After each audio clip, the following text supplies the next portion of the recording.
Olá, estamos começando agora o podcast Eleições 2022, uma realização Portal NG Plus e Jornalismo Unisatic. Aqui quem fala é Jéssica Rosso Crepaldi, jornalista do Portal NG Plus. E hoje recebemos para uma conversa o candidato Luiz Fernando Cardoso, o Vampiro, que disputa uma vaga no Congresso Nacional como deputado federal. Vampiro, obrigada por aceitar o nosso convite. Seja bem-vindo. Muito obrigado. Lembrando que essa entrevista tem a duração máxima de 15 minutos, tempo pré-estabelecido para todos os que passam aqui pelo nosso microfone.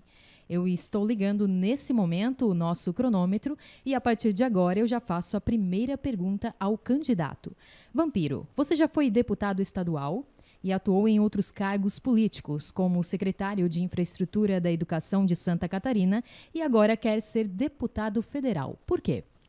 Perfeito. Primeiro, eu também atuei, agora por último, como secretário de Estado da Educação, né? Foram duas pastas super importantes e sensíveis, infraestrutura e educação. Eu acredito que na política nós temos que ter uma renovação, temos que ter efetivamente uma vontade de poder avançar. Eu fui candidato uma vez a vereador, não concorri à reeleição. Fui em 2014 candidato, virei suplente, não consegui eleição. Em 2018 tive êxito pleno, conseguindo a eleição à Assembleia Legislativa. Interesse de fazer só um mandato e avançar agora ao Congresso Nacional.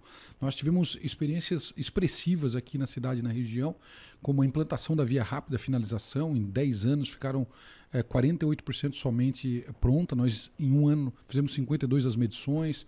Nós também, efetivamente, fizemos o acesso a arrumar o farol de Santa Marta, nós ajudamos a implementação do acesso à Barra Velha e uma série de outras ações importantes nesse sentido de infraestrutura no estado de Santa Catarina e aqui no sul de Santa Catarina.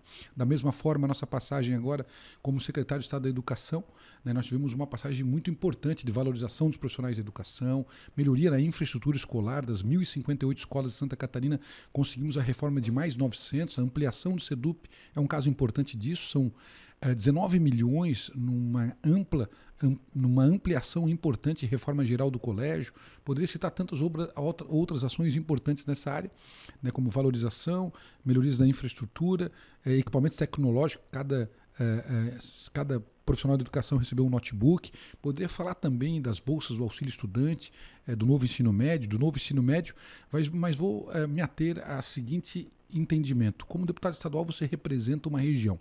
Eu lutei muito pelo sul de Santa Catarina na Assembleia Legislativa. Nosso propósito agora é lutar em Brasília, pelos catarinenses, um olhar diferenciado de Brasília para com a educação pública de Santa Catarina, uma melhoria do retorno dos impostos que Santa Catarina envia a Brasília, de cada R$100, somente 20 retornam ao Estado como investimento, então nós precisamos desses investimentos. Santa Catarina é um Estado trabalhador, 1,1% do território nacional, mas nós temos a sexta economia do país e nós precisamos efetivamente de melhoria.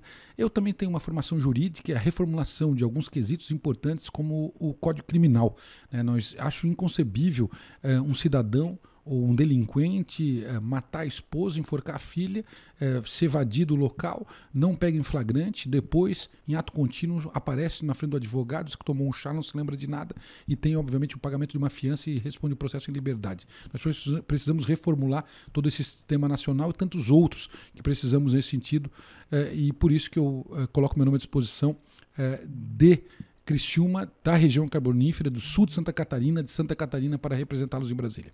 Candidato, gostaria que você falasse um pouco sobre as bandeiras que você defende na política. Perfeito. Eu tenho, na verdade, uma posição muito clara e coerente, né? Essa posição, efetivamente, de entender que a política é transformadora na vida das pessoas, isso é fato e é verdade.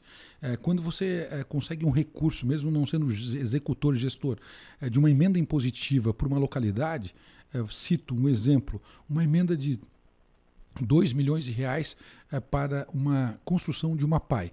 Você realmente ajuda a mudar a vida não só dos profissionais da educação, dos alunos, mas dos familiares envolvidos. Quando você consegue uma emenda impositiva ou consegue algo nesse sentido para fazer uma pavimentação, tirando o lodo na chuva e tirando efetivamente a poeira do sol na casa de um cidadão catarinense, você automaticamente está melhorando a vida das pessoas.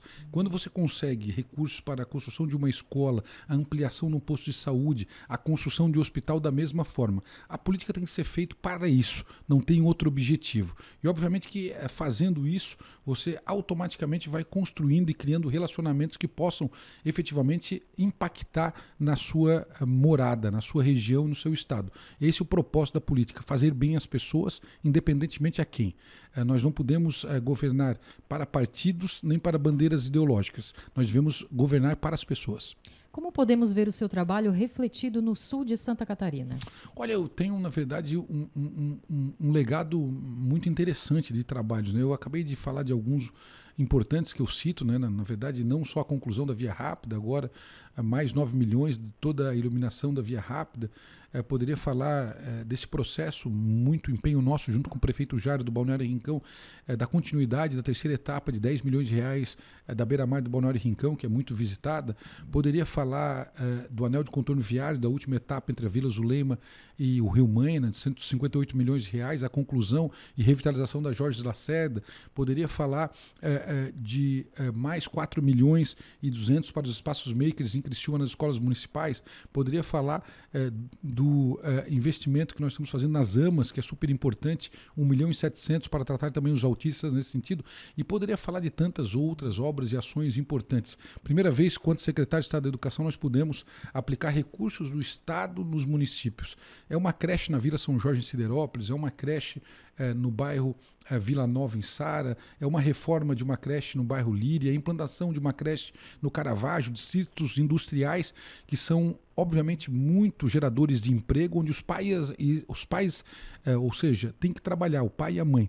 Então, diante deste fato, a ampliação da creche é algo importante. Nunca na história de Santa Catarina o Estado repassou recursos para os municípios aplicarem na educação infantil. É a primeira vez na história, porque nós entendemos que pau que nasce torto, ele continua torto. Por isso que nós trabalharmos a educação infantil, as creches de qualidade é algo importante e salutar para Santa Catarina e para os catarinenses. Candidato, você pode utilizar o tempo restante para dar um recado para o seu eleitor.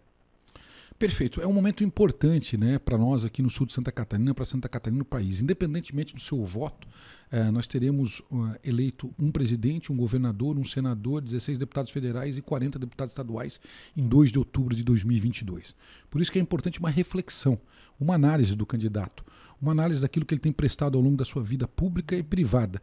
Porque quando a gente vai como candidato, você obviamente se expõe em todo esse processo. Então isso é super importante, você ver se o Vampiro já tem trabalho prestado, onde ele passou, se ele conseguiu efetivamente realizar aquilo que era proposto naquele momento, se da política foi feito ações importantes que possam mudar e impactar a vida das pessoas de forma positiva, se efetivamente aquilo que nós estamos construindo ao longo desse período é algo importante. Essa é uma análise, é um momento de reflexão. E que se não votar no deputado Vampiro, por N situações, cada um tem a sua, a gente não consegue efetivamente agradar a todos em virtude de questões partidárias, questões pessoais, questões políticas, questões de posicionamento, mas que nós efetivamente consigamos ter uma análise de fazer, obviamente, uma eleição baseada em critérios onde vamos eleger pessoas que possam estar comprometidos com um Estado e com uma região. Esse é o nosso propósito, esse é o nosso objetivo, por isso que eu tenho feito essa peregrinação por todo o Estado de Santa Catarina, pedindo votos para que dê uma carta de representação do cidadão catarinense, para que eu possa, obviamente, representá-los em Brasília. Por isso que eu tenho pedido, né, o voto para 1500, Vampiro, né, que é o primeiro voto do deputado federal, né, primeira vez, pretendo representá-los em Brasília e agradecer pela oportunidade da SATIC junto com a ENG Plus, nessa nova junção de esforços no sentido de melhorar a política, de amplificar os ecos dos políticos e abrir oportunidade de forma isonômica para todos os políticos, todos os candidatos que queiram propor as suas ideias, seus objetivos, seus anseios aqui neste canal de comunicação. Certamente isso é um grande avanço para que nós possamos propalar isso, para que as pessoas possam ter uma análise. Não adianta nós queremos votar no último dia. Nós temos que fazer uma análise dos candidatos. Isso é super importante para qualificar melhor o voto e automaticamente melhorar a representatividade. Esse é o nosso propósito, o objetivo, e obrigado a todos. Tá certo, candidato. Agradecemos novamente a sua presença no podcast Eleições 2022, produzido em uma parceria entre o portal Engie Plus e Jornalismo Unisatic, que tem a supervisão da coordenadora de jornalismo do portal Engie Plus, Amanda Garcia Ludwig, e da coordenadora do curso de jornalismo Unisatic, Karina Farias. Aos nossos ouvintes, obrigado por nos acompanhar. Até aqui e até a próxima.